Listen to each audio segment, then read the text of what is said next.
भारताचं पुढचं उत्तर नौदल देणार। भारताची तिन्ही दलं प्रत्युत्तरासाठी सज्ज। पाकड्यांवर तुटून पडणार भारताची तिन्ही सैन्य दलं।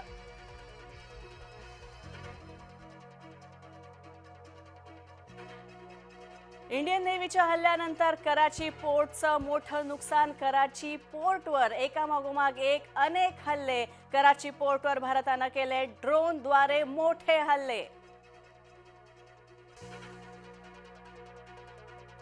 उरीमध्ये पाकिस्तानकडून रात्रभर गोळीबार। स्थानिकांनी रात्र मशिदीजवळ काढली। गोळीबाराला भारताकडून सुद्धा चोख उत्तर। नौशेरामध्ये पाकिस्तानची फायरिंग बंद। एलओसीवर सुरू असलेली फायरिंग पाकिस्ताननं थांबवली। सांबा भागातली ही पाकिस्तानची फायरिंग थांबली।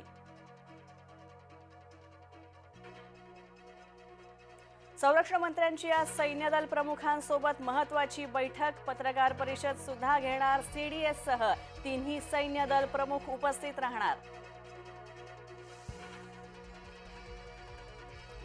पाक लष्कराच्या गोळीबारात सीमेवरील घरांचं मोठ्या प्रमाणावर नुकसान। सीमेवरील घरांमध्ये पाकिस्तानी शेलिंगचे तुकडे सापडले। भारतीय लष्कराकडून पाकला जोरदार उत्तर।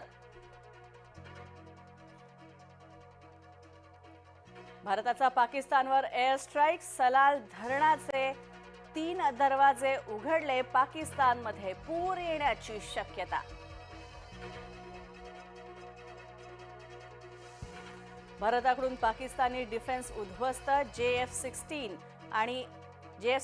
आणि F-16 फायटर जेट पाकिस्तानची पाडल्याची माहिती। तसंच भारतीय हवाई दलाकडून पाकिस्तानची 70हून अधिक क्षेपणास्त्र उद्ध्वस्त।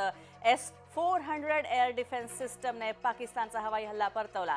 भारतीय सैन्याला मोठं यश। सांबा सेक्टरमध्ये घुसखोरीचा प्रयत्न भारतानं हलवून पाडला। BSFनं घुसखोरीचा मोठा प्रयत्न रोखला।